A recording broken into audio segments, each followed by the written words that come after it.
Bismillahirrahmanirrahim. Assalamualaikum warahmatullahi wabarakatuh. Alhamdulillahirabbil alamin. Allahumma shalli ala sayidina Muhammadin.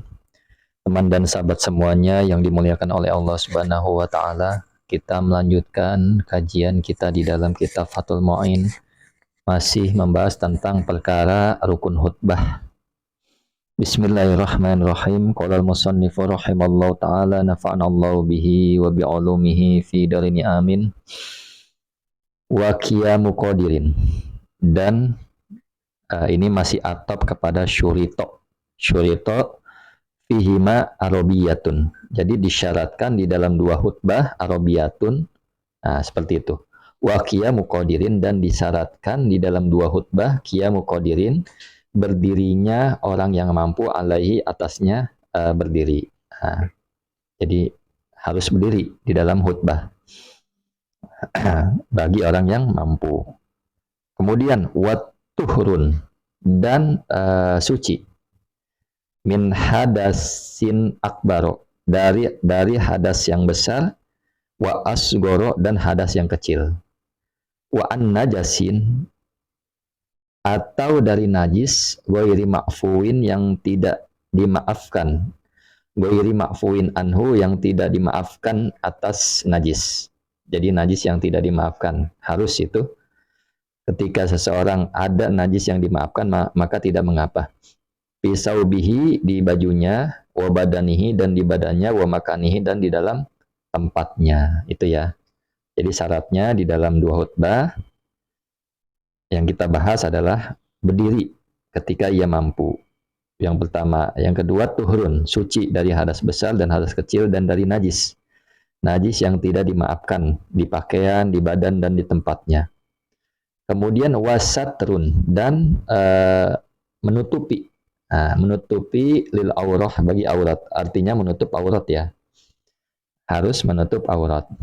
Wasyurito, dan disyaratkan julusun, apa duduk, bainahuma, di antara keduanya, dua khutbah, bitukmaninatin, dengan tumakninah, fihi, di dalamnya duduk.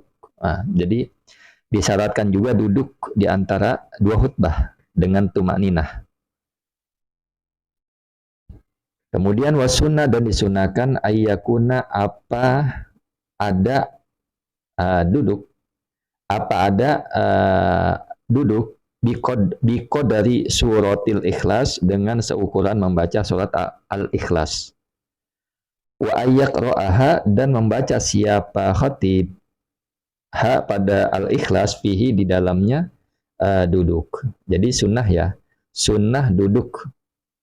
Sunnah duduk, maksudnya bukan sunnah duduk, disyaratkan duduk di antara dua khutbah dengan tumakninah.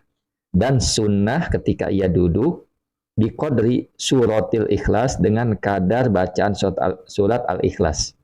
Jadi khutbah yang pertama, kemudian duduk. Nah duduknya itu seukuran bacaan surat al-ikhlas, kemudian dia diri lagi. Dan bukan hanya duduk seukuran baca al-ikhlas, wa ayat ro'aha, dan si khotib ini sunnah juga membaca surat al-ikhlas fihi, di dalam duduk. Jadi ketika dia duduk di antara dua khutbah, si khotib ini membaca surat al-ikhlas, disunahkan. Kemudian waman, dan adapun orang khotbah yang ialah berkhutbah, siapa orang qa'idan, hal dalam keadaan duduk, udhrin, karena ada uzur. Nah, kemudian fasola, maka memisah siapa khotib bainahuma, di antara dua khutbah, bisaktatin, dengan diam sebentar. Bisaktatin, dengan diam sebentar, wujuban, hal dalam keadaan wajib, atau dengan wajib. Nah, ketika ada orang menjadi khotib dan berkhutbahnya dalam keadaan duduk, karena ia tidak mampu berdiri, sakit dan sebagainya, dan ada uzur ini, maka si khotib ini memisah di antara dua khutbah dengan diam secara wajib. Nah, kalau dalam keadaan duduk.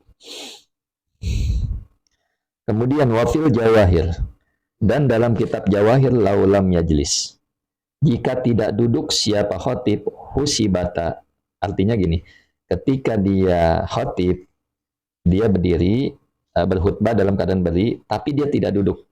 Tidak duduk. husibata, maka dihitung apa dua khutbah, wahidatan, akan satu. Fayajlisu, maka duduk siapa khotib, wayati, dan mendatangkan siapa khotib, bisa lisatin dengan yang ketiga. Jadi kalau khotib setelah ketika dia khutbah, pada saat selesai satu khutbah yang pertama, pada aturannya dia duduk, harus duduk. Maka dia lupa atau apa gitu, tidak melakukan duduk. Kemudian dia melanjutkan khutbah yang kedua. Maka khutbah ini yang pertama dan yang kedua dihitung satu. Dan si khotib harus mendatangkan khutbah yang ketiga. Walaupun sebenarnya yang ketiga itu hitungannya yang kedua. Mudah-mudahan dapat dipahami. Wawilaun, dan disyaratkan juga wila. Wila itu berkesinambungan atau berturut-turut bainahuma, di antara dua khutbah, wa baina arkaniha, dan di antara rukun-rukunnya rukun-rukunnya dua khutbah. Jadi harus mualat. Tidak boleh dipisah dengan suatu apapun. Wa bainahuma, dan di antara dua khutbah, wa baina sholati, dan di antara sholat. Dan juga di antara dua khutbah selesai, kemudian sholat, itu juga harus mualat langsung. Bi alla yufassila, dengan tidak memisahkan siapa khotib tawilan dengan waktu yang lama, urufan, secara uruf. Jadi ketika di antara dua khutbah dan di antara rukun-rukunnya tidak boleh dipisah dengan pemisah yang lama. Kemudian di antara dua khutbah dan sholat tidak boleh si khotib memisah dengan pemisah yang lama. Seperti itu. Kemudian wasayati, dan akan datang an-nakhtilalal muwalati, bahwasanya sungguh rusaknya mualat, bainal majmu'ata, ini di antara dua sholat yang dijamak. Jadi jamak takdim ya ini. Bifi'li rok'ata, ini dengan dua rakaat, dengan dua rakaat. Bahkan biaqalli mudaziin, dengan minimal pemisah, dengan minimalnya yang mencukupi. Maksudnya dua rakaat yang mencukupi. Jadi akan datang nanti rusaknya mualat itu ya di antara dua sholat yang dijamak. Jadi dua sholat yang dijamak, jamak takdim. Johor asar ditarik ke johor. Ini kan jamak takdim. Maka tidak dipisah dengan pemisah yang lama. Lain hanya jamak takhir ya. Nah, ini bebas. Tapi kalau jamak takdim, ini tidak dipisah dengan pemisah waktu yang lama. Nah, ukuran lamanya bifi'li rok'ata, ini dengan melakukan dua rakaat. Bal di aqalli mudaziin, bahkan dengan dua rakaat yang paling singkat, yang memang singkatnya itu sah sholatnya.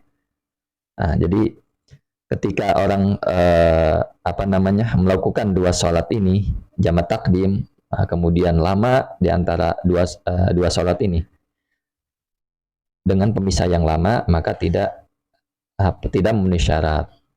Nah, begitu juga fala yab'udu, tidak jauh adoptu, apa batasan bihada, dengan ini rusaknya mualat huna di sini, wa yakunu, dan ada apa batasan, bayanan, ialah penjelasan, lil urufi, bagi uruf.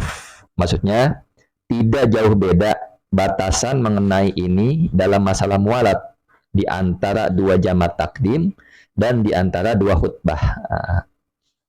Seperti itu. Jadi nggak boleh melebihi sholat dua rakaat. Ukuran dua rakaat seperti apa? Nah, itu adalah batasan maksimalnya. Dua rakaat yang memang singkat ya, bukan dua rakaat yang lama, tapi dua rakaat yang singkat yang sudah mencukupi sahnya sholat. Nah.